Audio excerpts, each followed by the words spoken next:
even when it's the day of our wedding, it's not just about us. Right. The day that I was ordained a bishop, there were 2,000 people or There's something a lot like of people that there. in the Cox Center. I was given a play-by-play. Yeah, you were doing Which the is hilarious. play-by-play. Try to imagine, guys. Try to imagine giving a play-by-play at mass. You're like, and now the gifts. You feel like you're a golf announcer. The gifts are being processed. That's awesome. Well, but even the size and the number of people there helped everyone to understand and helped me to understand this is not about me primarily.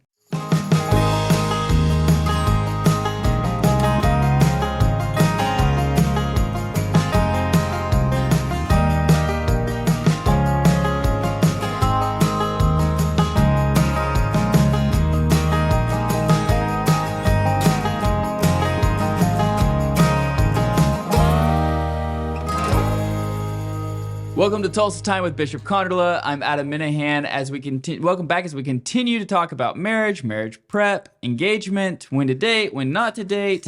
We're covering the whole spectrum, or at least hopefully scratching the surface of the whole spectrum. It's taken us as long as it takes to get married to talk about. Here's 6 months worth of Tulsa Time. But we did finally get the couple that we're talking about to the point of the ceremony. Right, yeah. And my first wedding, the first wedding I did as a priest, I worked with a couple. They were going to convalidate a marriage. They'd already been married about 12 years. They had 2 children. Uh-huh. They were going to convalidate a marriage. And I talked with them, we did all the marriage preparation work, and I talked with them about the propriety of her coming down the aisle in a long white dress, given that her 2 children are going to be accompanying her down the aisle. And the point of the long white dress is the virginal white dress and so forth. She's already married with 2 children. Right. And so we agreed, or at least I thought we had agreed, that it would be better, perhaps more seemly, if she wore a very simple, stylish dress. Mm-hmm. We get to the day of the wedding. 40 minutes late, I'm standing at the front of the church, 40 minutes late after the time the wedding's supposed to start. They haven't shown up yet.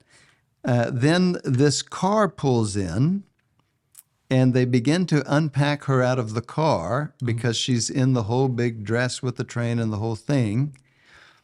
And it takes a couple of minutes to get her out of the car with all the dress and the train and everything, and the kids. Then someone looks up and notices that the videographer was not there yet. And they literally, with me watching, put her back in the car, backed the car back away from the front of the church, got the video guy set up, and filmed the arrival again. All of this starting 40 minutes late. And I was saying to myself as a young priest standing in the back of the church, I'm either going to decide here and now that this kind of thing is not going to bother me, or I'll die young and unhappy as a priest. Because it was a little amazing that it didn't occur to them that there are some problems here. Right. You're like, where in seminary did they teach me this? So perhaps that's not the best way to launch into talking about the marriage ceremony itself, but it does, I hope, in a lighthearted way. I mean, It was a lighthearted moment. It does remind us of one thing, that even when it's the day of our wedding, it's not just about us. Right. The day that I was ordained a bishop, there were 2,000 people or something a lot like of people that there. in the Cox Center. I was given a play-by-play. Yeah, you were doing Which the is hilarious. play-by-play. Try to imagine, guys. Try to imagine giving a play-by-play at mass. You're like, and now the gifts. You feel like you're a golf announcer. The gifts are being processed. That's awesome. Well, but even the size and the number of people there helped everyone to understand and helped me to understand this is not about me primarily. Mm-hmm. I'm here and being ordained as a bishop to serve these people. That's the point. The same thing happens at a priest's ordination or a deacon's ordination, and a similar thing is going on in a wedding. The couple that's coming to give the sacrament to each other is ideally coming in the midst of the Catholic community, of their parish community, the community of faith, and the community of faith is joining them, and the community of faith is depending on them. But it's not just about them. It's about what Jesus is doing in their life, and it's about them, yes, but not only about them. And so that's an important thing to keep in mind as the couple works with the church's minister to plan the ceremony. Because the sacrament of marriage is a rite, just like the rite of Mass.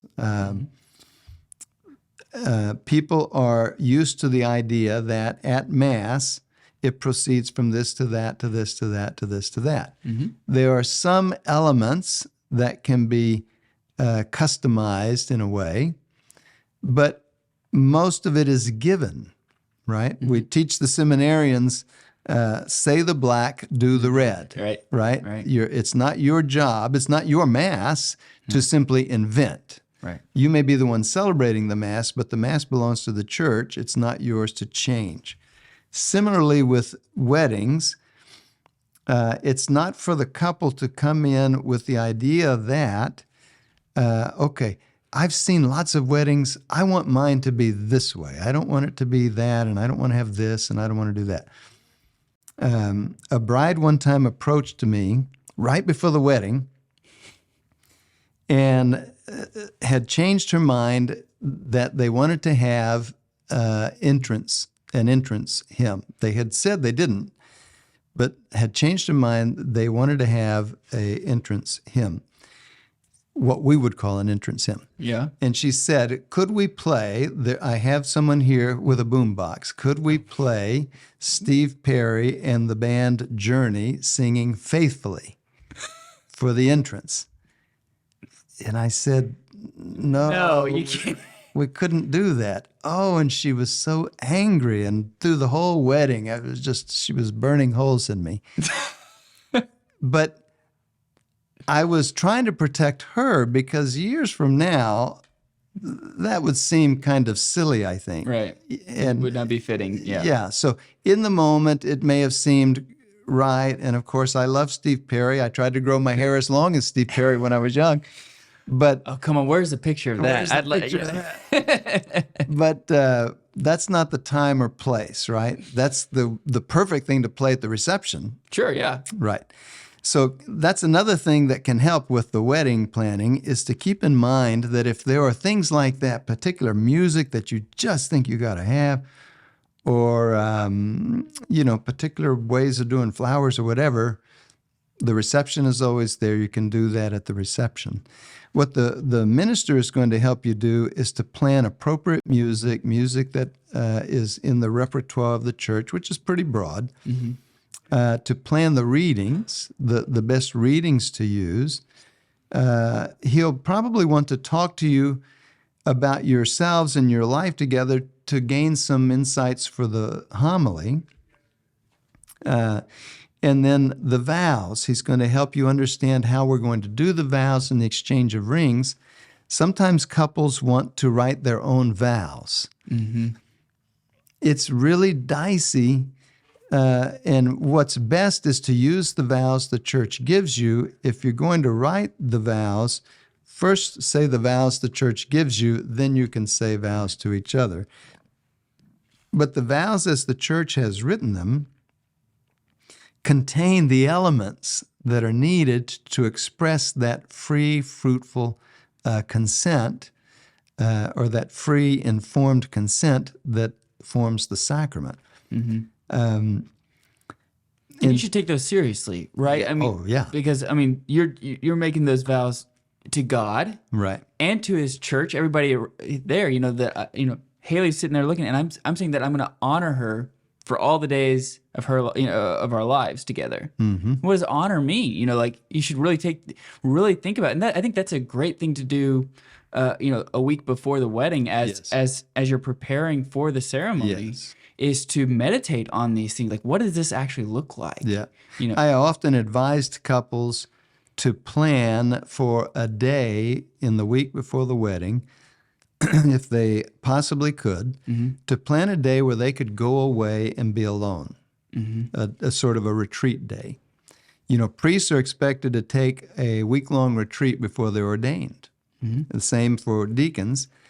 Well, the couple should plan some time where they could go away, and a fruitful thing to do is to bring the readings that they've chosen and to bring those vows and to be saying those vows to each other before they get married, practicing being able to do that, because there is an intimacy that is involved in bearing my soul to this person that I'm marrying in saying these vows that is powerful. And one of the things that helps couples do is to say them at the wedding without becoming completely emotional. right? And the emotional wreck. Yeah, that sometimes makes a couple very nervous. The idea of that. Some practical things to think of. Again, have to do with not allowing too much of the culture to encroach on the wedding, or at least the elements of the culture that are not seemly. So one is to think in terms of modesty, in terms of the dress, Right. in terms of the bride's dress, and in terms of the bridesmaids' dresses. I would say it is possible, because I've seen it done so often, it is possible to create a very beautiful and stylish dress that is still completely modest. Absolutely. It's not necessary for the bride to be very exposed. It's definitely not necessary for the bridesmaids. And one thing to think about in terms of the dress, and in terms of the bridesmaids and even the choice of the bridesmaids, is these days we have lots of tattoos. That's a part of the culture too. And without getting into the ethics and morality of tattoos, we can do that another episode. Yeah, we'll bring Father Sean O'Brien in. He can help us with that. Yeah. But without getting into that, just the practical thing. What are the tattoos that might be exposed depending on what dress they're wearing, and are those seemly? Are they going to be seemly in the wedding? Do you want those tattoos exposed in the wedding? These people are going to be standing up there. Another element is to consider the needs of the parish, because sometimes the parish has multiple weddings or multiple masses on that day, and they have to limit, for instance, the arrangements of flowers or things like that. One can come at that and say, well, it's going to be my wedding and I want it this way and it's got to be this way and blah, blah, blah. Think about the needs of the parish too. They're trying to accommodate multiple people who have these multiple needs. Can we work together at that? Yeah. One of the reasons to be sort of simple with those things is, for one thing, it saves you some money. Right, yeah. But also because some of the designs don't actually work. Another wedding that I did one time, the groomsman was an engineer, and he worked so hard to make these really amazing light boxes. They were made out of about 6 or 8 inch diameter glass tubes, about 3 foot tall, Okay. filled with flowers and water. And each of them sat on a box that was a light box that shone light up through the tube. Oh, cool. So it lit up these flowers and water from below. And there were about 6 of them lining the aisle. And when I saw them, I thought, this is going to be a disaster. I don't know how, but somehow this is going to be a disaster. And we made it through the wedding fine until the very end. And the photographer was backing up down the aisle, filming the bride and groom as they're leaving. And sure enough, he backed into one. And it went over with a loud whoosh. And water and flowers went everywhere. Oh, man. So think about those kinds of things beforehand. It's not necessary to do them. Right. And so sometimes simpler can be better. There's a certain dignity in that. Yeah. Hey, you want me to throw out a couple? Sure. Yeah. Show gratitude to the ones who are working helping with the wedding. Right. Some of those church members, people who are working there, it's probably their day off. It could be a Saturday or Sunday. They're not with their family. They're probably not getting paid. It's probably a volunteer spot, Right. So show some gratitude and maybe even get them some flowers or some token of appreciation. Yeah. Another thing that was really good, helpful was the people that you invite to the mass beforehand, before the ceremony. Beforehand, let them know if you're not Catholic. Here's what to expect, and so that way they know kind of what they're getting into, and what's going to be taking place, and how communion works. Right. So that I think is beneficial, especially whenever you have multiple different religious families in the church. And the couple can ask the priest, celebrant of the Mass, to make a little announcement at communion. We usually did that, simply to explain to people what to do. Right. The people who are there are wanting to honor the traditions of this church that they're in. If they're not Catholic, they may not know them. Right. They just need some explanation of what should I do? Should I go up or not go up? If I go up, what should I do? And so forth. So you give some little instruction. The other thing that's important is to understand and then really abide by the what we should call the rules that the church has regarding things like photography or things like throwing rice or seeds or things at the end of the ceremony. There may be very important reasons that the couple may not understand why, for instance, the church doesn't allow rice or birdseed. Maybe the church had a parishioner slip and fall because of rice or birdseed or something. So it's not necessary to know the reasons why, but simply to abide by what the parish is asking. And then to have the time of your life. Yeah. In other words, again, that's the benefit of this retreat day, is to have prepared spiritually for this moment, because the moment itself is so intensely powerful that you get lost in it, and you don't want to be worried about that. You don't want to be worried that, gosh, what if it doesn't go and all this. It's going to be beautiful no matter what. So don't worry about all of that. Don't worry if something doesn't go exactly right, if someone doesn't do the right thing or say the right thing or any of that. Have the time of your life. God is going to be with you in it. The pictures are going to be beautiful, so don't get too caught up in all the photography and all the things.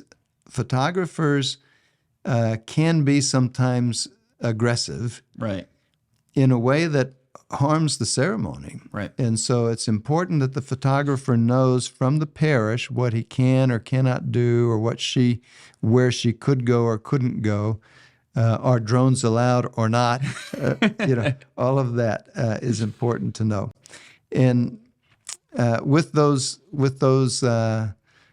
sort of reflections, the ceremony can be a beautiful ceremony, one that you'll, of course, have videos of, and all the you can look back on all your life. Yeah, a lot of times, somebody told me before on my wedding day, he told me, try to engage as many senses as possible during the ceremony to help you remember it, because it happens so fast, right? You prepare for so long, and then boom, it's over, and all of a sudden you realize, oh my goodness, the night's over, So he said, to help remember, think about the way it smells, think about what you're hearing, the sight of your spouse, just try to engage as many senses as possible to help jog your memory. And then he also, kind of tongue-in-cheek, he said, and also invite everybody that's not in state, so that way they send you a present.